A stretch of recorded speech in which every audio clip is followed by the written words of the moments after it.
Hello दोस्तों, study tour channel में आपका स्वागत है। मॉडर्न हिस्ट्री सीरीज चल रही है। सीरीज में आज क्लास है 25। आज की क्लास में हम स्वामी दयानंद सरस्वती, आर्य समाज, स्वामी विवेकानंद और रामकृष्ण मिशन के बारे में पढ़ेंगे। तो चलिए शुरू करते हैं दयानंद सरस्वती से।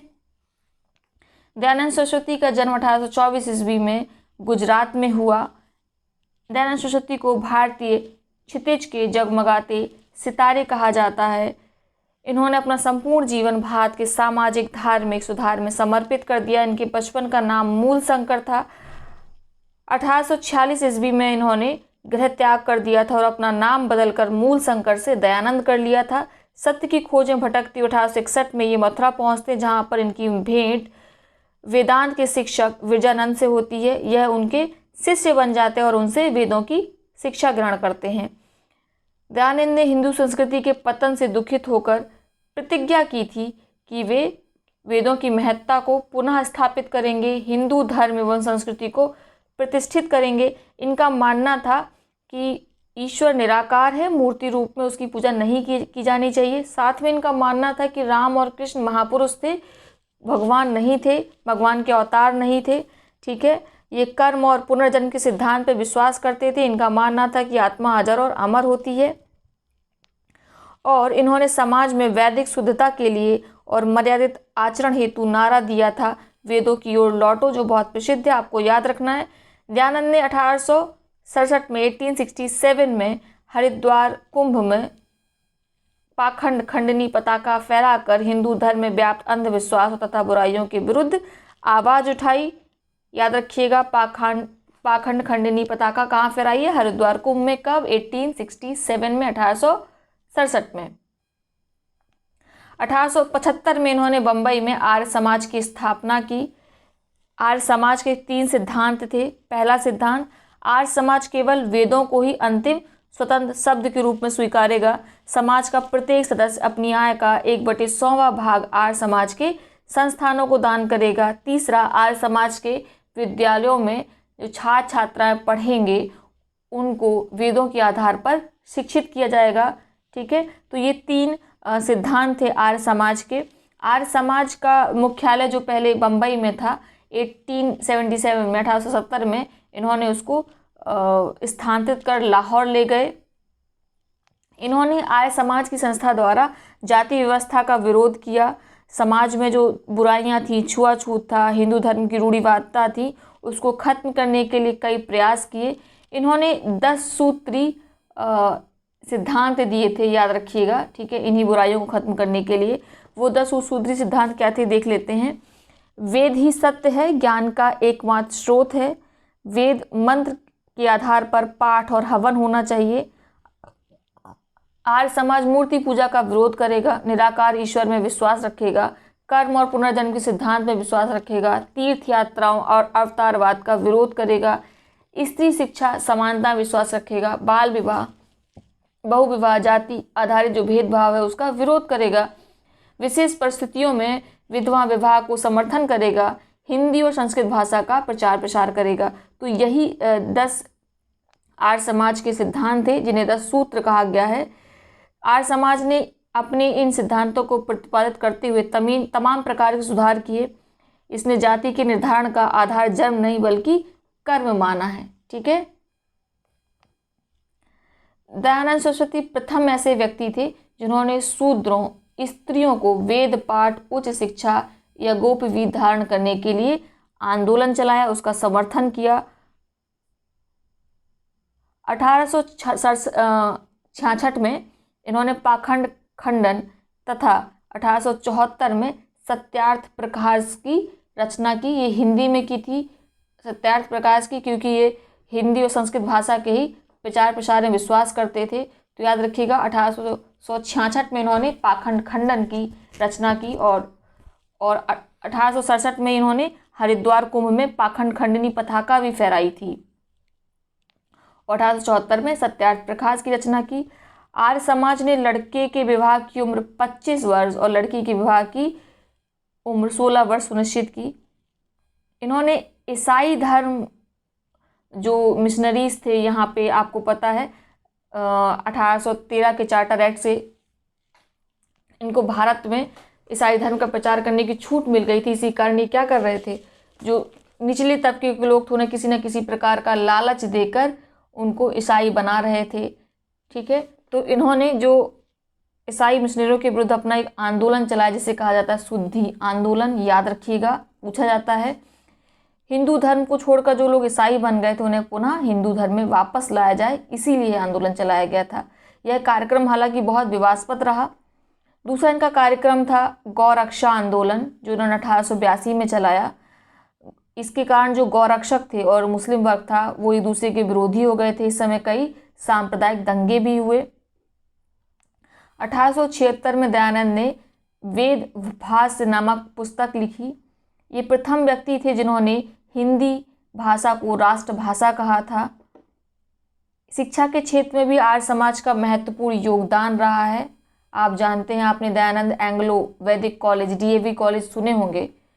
ठीक है, तो इन्हीं ने लाल हंसराज के नेतृत्व में 1886 में पहला दयानंद एंग्लो वैदिक कॉलेज लाहौर में स्थापित किया। उसके बाद वह कई कॉलेज, कई इस तरह के विद्यालय पूरे भारत में खुले, खासकर उत्तर भारत में। 1892-93 में आर्य समाज विभाजित हो जाता 2 गुटों में। कारण क्या होता है, शिक्षा का माध्यम क्या होना चाहिए और शिक्षा किस पद्धति से दी जानी चाहिए, यानी कि पाश्चात्य शिक्षा दी जानी चाहिए या जो हमारी ट्रेडिशनल शिक्षा, पारंपरिक शिक्षा है वो दी जानी चाहिए। तो पाश्चात्य शिक्षा के समर्थक थे लाल हंसराज, वही जिन्होंने नेतृत्व किया किसका, दयानंद एंग्लो वैदिक कॉलेज की स्थापना में। और इन्हीं के साथ थे लाला लाजपत राय। विरोधी में जो थे, जो पाश्चात्य शिक्षा का विरोध कर रहे थे, वो थे स्वामी श्रद्धानंद, लेखराय, मुंशीराम।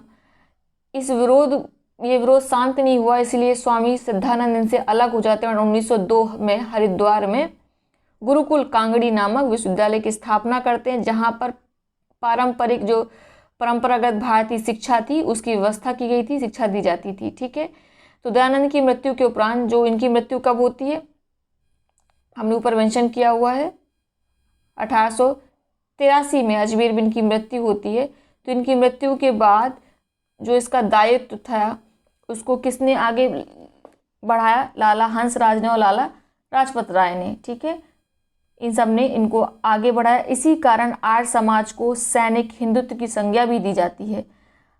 आर्य समाज का सबसे अधिक अगर हम बोलें प्रचार प्रसार है तो पंजाब में हुआ था। इसका सबसे ज़्यादा प्रभाव पंजाब पर पड़ा, याद रखिएगा। दयानंद के बारे में एनी बेसेंट ने कहा था कि स्वामी दयानंद वह प्रथम भारतीय व्यक्ति थे जिन्होंने कहा कि भारत भारतीयों के लिए है। ठीक है, तो याद रखिएगा। आर्य समाज देश की संस्था थी जिसने अनाथालय, विधवा आश्रम खोले। विधवा आश्रम सबसे पहले आर्य समाज ने खोले थे, इसके बाद डी.के. कर्वे को इसका श्रेय जाता है।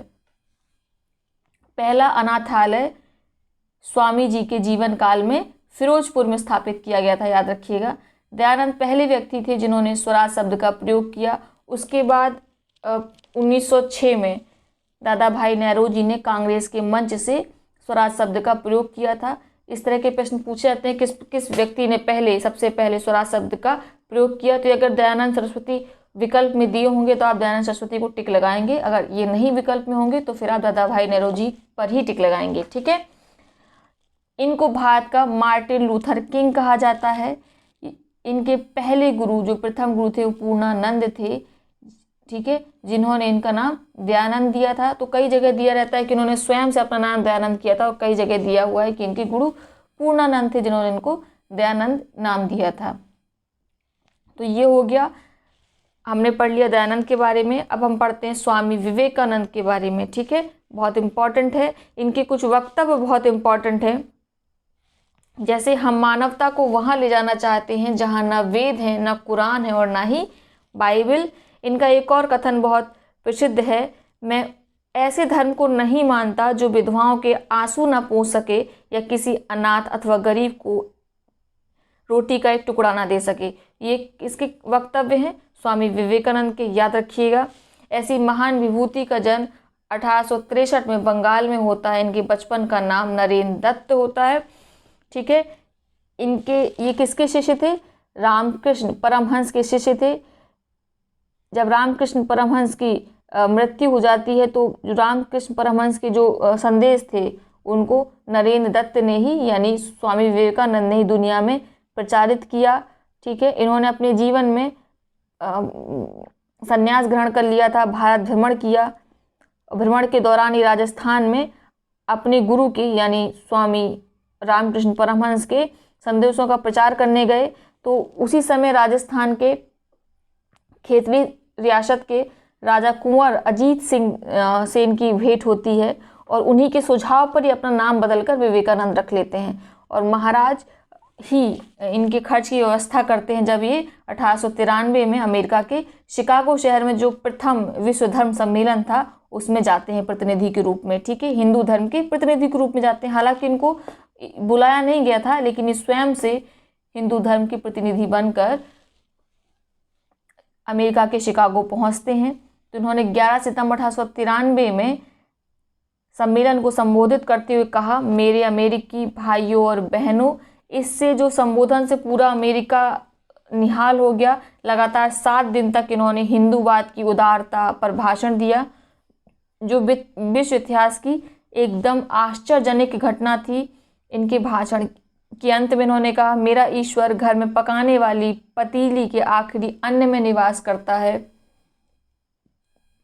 जो भूखे को रोटी देने में विश्वास रखता है। तो याद रखिएगा, इनके भाषण का अंत क्या था, मेरा ईश्वर घर में पकाने वाली पतीली के आखिरी अन्न में निवास करता जहाँ तथा भूखे व्यक्ति को रोटी देने में विश्वास रखता है। इन्होंने छात्रों का उस समय विरोध भी किया था, कहा था जब तक देश की जनता भूख से परेशान है तब तक इस शिक्षा का क्या औचित्य है। इनके प्रभावशाली भाषण से प्रभावित होकर दूसरे दिन जो अमेरिका का प्रसिद्ध समाचार पत्र था न्यूयॉर्क हेराल्ड, उसमें बड़े बड़े लेख निकले इनके ऊपर और न्यूयॉर्क हेराल्ड में लिखा हुआ था, विश्व धर्म संसद में विवेकानंद ही सर्वश्रेष्ठ व्यक्ति थे या व्यक्ति हैं। उनके भाषण को सुनकर यह अनुभव होता है कि इस महान विद्या संपन्न देश में यानी भारत में अपने धर्म प्रचारक भेजना बेवकूफ़ी ही है। तो ऐसे महान व्यक्तित्व के धनी थे विवेकानंद और इन्होंने भारत के गौरव को न केवल भारत में वरन अमेरिका और विश्व पटल पे अंकित किया। अगर और आगे बात करें तो ये मूर्ति पूजा बहुदेववाद दोनों का ही समर्थन करते थे, क्योंकि इनका मानना था ईश्वर साकार निराकार दोनों हैं, अर्थात जो जैसे चाहे अपने इष्ट को याद कर सकता है, उसकी आराधना कर सकता है। 1896 में इन्होंने न्यूयॉर्क में, जब ये न्यूयॉर्क गए थे, वेदांत सोसाइटी और कैलिफोर्निया में इन्होंने शांति आश्रम, पिथौरागढ़ में अद्वैत आश्रम की स्थापना की। याद रखिएगा, तो पिथौरागढ़ तो भारत में, ये भारत का अद्वैत आश्रम है, लेकिन न्यूयॉर्क में इन्होंने वेदांत सोसाइटी की स्थापना की, कैलिफोर्निया में शांति आश्रम की स्थापना की और ये वहाँ पर लगभग 4 वर्ष तक रुके थे। ठीक है, इन्होंने वहाँ पर 4 वर्ष भ्रमण किया था पूरे अमेरिका का। इन्होंने साथ में ये इंग्लैंड, फ्रांस, यूरोप भी आ गए थे, इंग्लैंड, फ्रांस, स्विट्ज़रलैंड, जर्मनी की यात्रा की।